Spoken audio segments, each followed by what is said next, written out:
desta ferrovia, por conta do café, por conta da reciclagem do dinheiro do café, que acabou virando indústria. Só para ter uma ideia, em 1867, quando passou aqui, a língua falada era tupi-guarani. Ia ser difícil fazer uma palestra hoje com aquele público. Mas, em compensação, em 1890, a língua mais falada era italiano, o que mostra que São Paulo mudou pra caramba em poucos anos. Tanto que, em 1900, tinha 220 mil habitantes. Isso que foi uma explosão nuclear.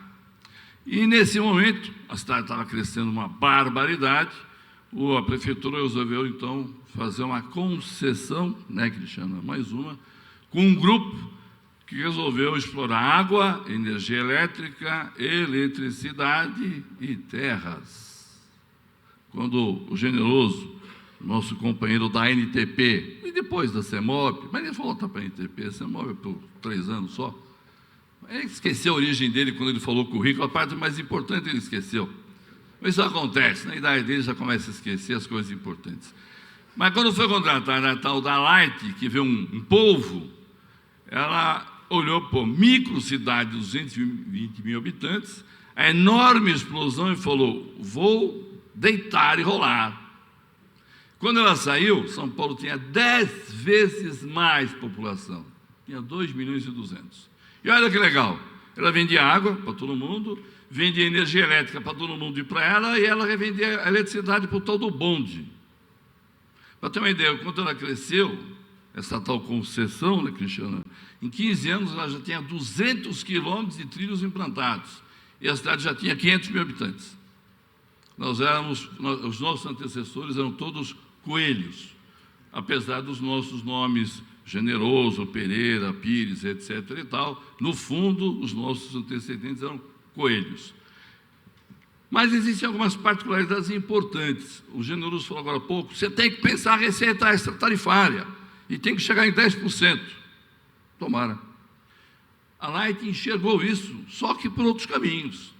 Não é óbvio que era a energia elétrica que sustentava o sistema. Além do IPK delas, não tem ninguém aqui. Eu não sei se tem alguém da MTU aqui, tem? Não convidaram a MTU e nem convidaram a Espetrans, tinham que estar aqui. Esses caras tinham, eu sei que convidaram, mas eles tinham que morrer de inveja. As linhas da Light tinham IPK de 10, 11 e 12. Tirando o corredor ABD, que é 5, não tem uma linha da Espetrans que tenha IPK de 2. E o que aconteceu? Qual foi a mágica? A Light tinha o poder de fazer a cidade crescer onde ela queria.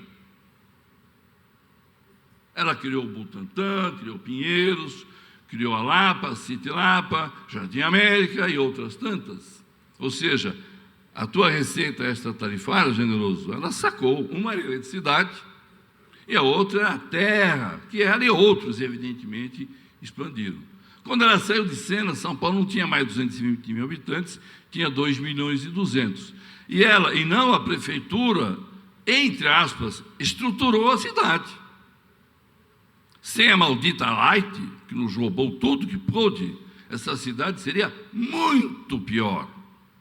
Eu vou dar uns dados de quanto foi, entre aspas, benéfico a participação desta querida ou maldita empresa. A cidade era tão densa em 1950 que o tempo médio de viagem era 10 minutos. Para quem acha que isso é bobagem, hoje é 70. A população nossa cresceu 6 vezes. E houve um descolamento, porque a nossa prefeitura não só não enxergou, como o querido Francisco Prestes Maia pegou este modelo, deu um bico e resolveu que a cidade ia ser construída em cima do modelo rodoviário. Eu estou falando isso aqui como introdução, porque a minha intenção é provocar vocês, porque nós estamos falando de sistema de transporte, como se a gente estivesse propondo um sistema de transporte, imagino que no Alasca, onde não tem gente, onde não tem cidade, onde não tem prefeito, onde não existem outros interesses. Tá? Isso aqui é para a gente falar um pouco sobre esse pano de fundo. Bom, sobre a Light, não posso falar muito, porque eu fui funcionário dela, só deixei de ser graças ao meu amigo Décio, que não tinha o que fazer na vida e me convidou para vir para cá, no qual eu completei meu curso de engenharia. Aliás, eu fiz vários cursos de engenharia, um junto com ele e outros, que foi engenharia elétrica. O outro foi na própria Light, aprendendo realmente o que era engenharia elétrica. Terceiro foi aqui, no metrô, aprendendo o que é engenharia de transporte e a relação dela com a cidade. E, de quebra, tentei aprender engenharia de tráfego na CET. Tentei. Bom, um dos dramas nossos das cidades, de todas, é quando a gente pega o desenho urbano e manda que ele faça qualquer coisa e que o transporte faça de outra forma. A nível federal, sempre foi um desastre. O governo federal, pouco ou nenhuma bola deu para a questão da relação uso do solo e transporte. Isso só mudou em 2002, implantado em 2003, quando foi criado o Ministério das Cidades. Como o general explicou, pela primeira vez se pensou em construir projetos que envolvessem a habitação, saneamento, o desenho urbano, o transporte e o trânsito, que não estão aí por acaso, e que tem tentado, ao longo desses anos, constituir projetos que levem isso em conta. Uma das áreas dela é a Secretaria de Programas Urbanos, que, no fundo, é o incentivo aos municípios para que se programem. E por que eles têm que se programar? Porque nós temos 200 milhões de habitantes, segundo o IBGE, nós vamos ganhar mais 40 milhões, 90% disso vai morar em cidades, e dependendo de onde eles forem morar, as condições de habitação, saneabilidade, transporte, etc., poderão melhorar ou piorar, dependendo da qualidade de projetos que chegarem lá na sua CEMOB, e que sejam projetos amarrados com, por exemplo, habitação e saneamento.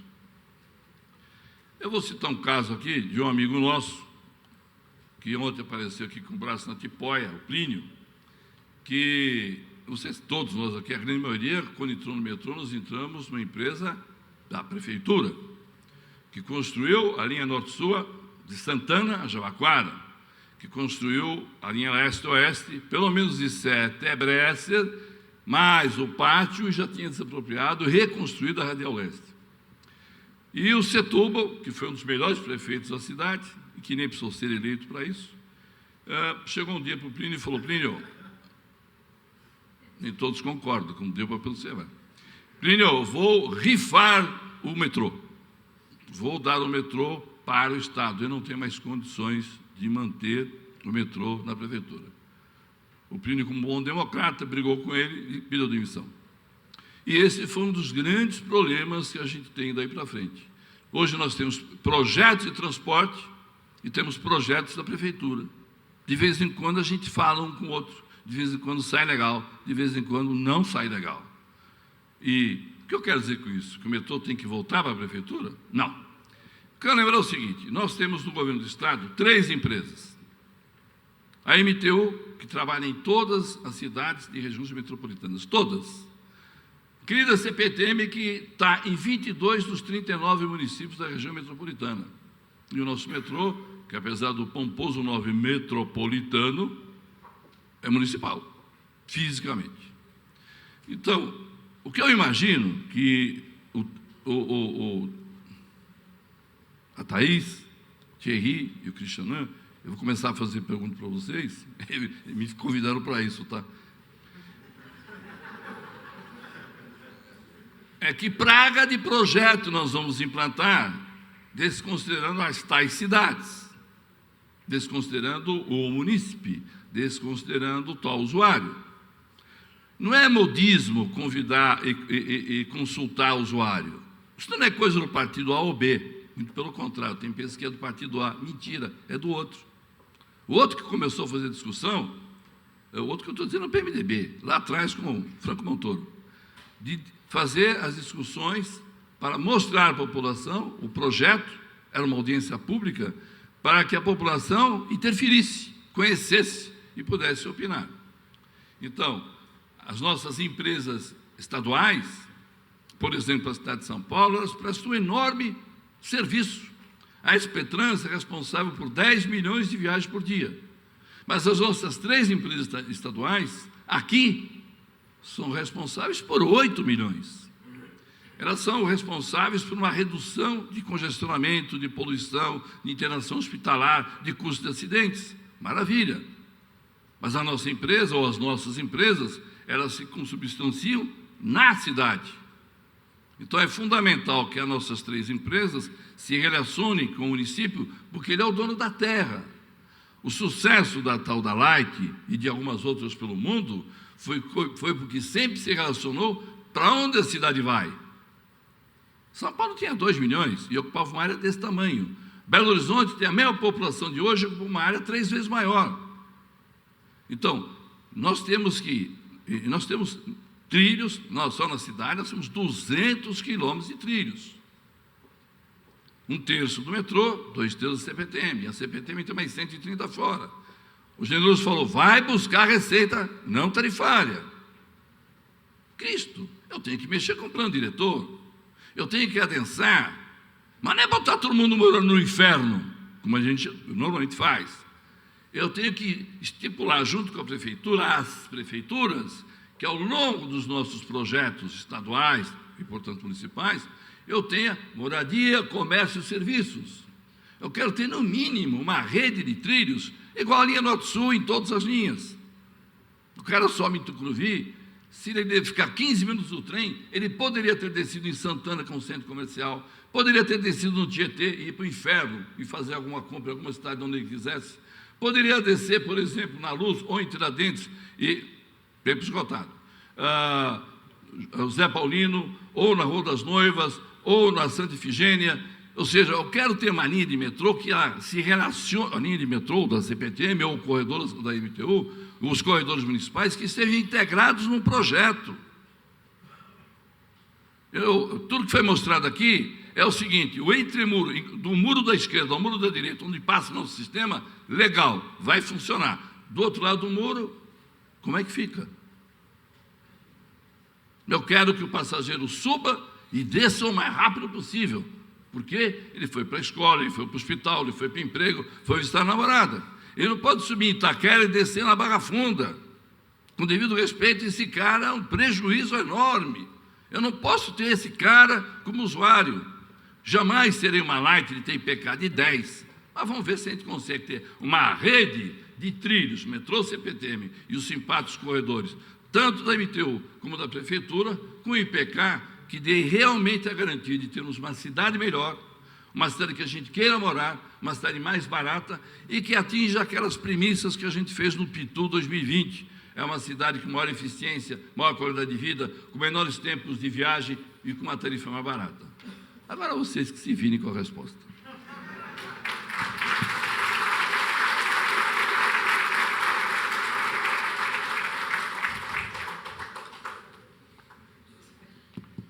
Alô? Tá ligado. Tá ligado. Alô, alô? Bom, me deram 3 minutos aqui para responder tudo isso e terminar. Eu acho que é um pouco difícil. Quer dizer, uma coisa que eu aprendi no governo federal é que é o seguinte: o jogo está sendo jogado, né? E nós temos que, dentro do quadro existente, que é os governos estaduais, federais não têm capacidade de tomar recursos, as grandes empreiteiras também estão com problema, nós temos também problemas, né? Não tem autoridade metropolitana, nós temos um jogo político muito forte, que aqui no Estado de São Paulo a gente não tem. A gente trabalha lá com um projeto no Estado, aquilo reflete na Câmara, certo? Quer dizer, então a gente não pode esquecer disso. Então, como disse um amigo meu, o Gabriel, ele disse: Generoso, você foi chamado, faltam 10 minutos para terminar o jogo, né? Está 7-0 para a Alemanha, vira o jogo, tá certo? Então, nós estamos em muitos projetos em andamento, né? Um projeto mais simbólico que eu já falei, Cuiabá, né? Onde eu fui visitar, os 40 trólebus parados, todo o equipamento, 500 milhões de reais parado lá, e aí... VLT. Eu falei ônibus, tá. É que eu, muitas vezes, para prefeitos, para governadores, que vêm com o projeto de PLT, dizem: pô, isso aqui cabe um BRT, tá certo? Vamos ser mais realistas, não tem sentido você colocar. Então, mas tem esse jogo político, né? Toda essa crise Nós temos recursos no Fundo de Garantia sobrando, tá certo? Quer dizer, muitos projetos não qualificados, né? Então, sem autoridade metropolitana, sem essa visão, quer dizer, de futuro, ainda tem que criar, ao mesmo tempo que você tem que fazer o curto prazo, né? O prazo do governo até 18, a gente está trabalhando até 18 para colocar, e sem perder essa visão, né, de ir para frente. Quer dizer, que é muito difícil, o curtíssimo prazo puxa muito. Então, quer dizer, como viabilizar a PPP é uma coisa hoje, tá certo? Que se coloca num quadro que é projeto a projeto, nós estamos trabalhando, tá certo? Cuiabá, eu entrei pessoalmente, nós temos outros, temos Fortaleza, temos Belo Horizonte, nós temos o CBTU, que está com um caos, tá certo? Quer dizer, o sistema está sem investimento, sem nada, operação. Então, quer dizer, eu estou indo segunda-feira com uma equipe do metrô para Recife, para dar um gás lá, tá certo? Então, essa situação, e ao mesmo tempo a gente fala, vamos passar para a iniciativa privada, tá certo? Este é a meta do governo federal, a operação dos sistemas tem que ser privada, tá certo? Não dá mais, né? E quando você fala receita acessória, as empresas e tal, elas não pensam nisso, porque é dinheiro do governo, entendeu? Você tem que jogar essa responsabilidade, tá certo? Contrato de gestão tem que ser para todo mundo, tá certo? Quer dizer, você tem que reduzir os seus custos, seja público ou seja privado. Então, esse é o pano de fundo que a gente, né, já está trabalhando com poucos recursos humanos, né? Quer dizer, eu falo sempre para o ministro, precisamos trazer mais cérebro para cá, temos que trazer consultoria, não dá para fazer, nós temos que pegar as experiências. O caso do metrô. Metrorec está desintegrando, vamos lá, vamos tentar, vamos pegar o metrô de São Paulo, que tem uma experiência, e vamos remodelar aquilo, vamos jogar recurso, mas jogar recurso de uma forma eficiente, que no fundo, o que nós queremos é melhorar o serviço, né, para os passageiros, tá certo? Não usuários, nós chamamos de passageiros lá, tá certo? Então é isso, quer dizer, esse é o dilema, né, que é esse exercício que eu estou tendo há 60 dias, né? E espero ficar até o final de 18, né, se eu conseguir aguentar pelo ritmo que está lá. Então é isso, quer dizer, uma pena que a gente não possa discutir mais outros problemas e tal, né, mas sempre essas mesas redondas sobram 3 minutos para discussão, tá ok? Então é isso. Muito obrigado a todos, espero que tenha, na próxima AMESP, a gente tenha mais tempo para discutir isso. Uma sugestão para você, crie um escritório técnico em São Paulo, com o timão que você conhece aqui, que esse pessoal sabe fazer. Não, está definido, eu não vou criar.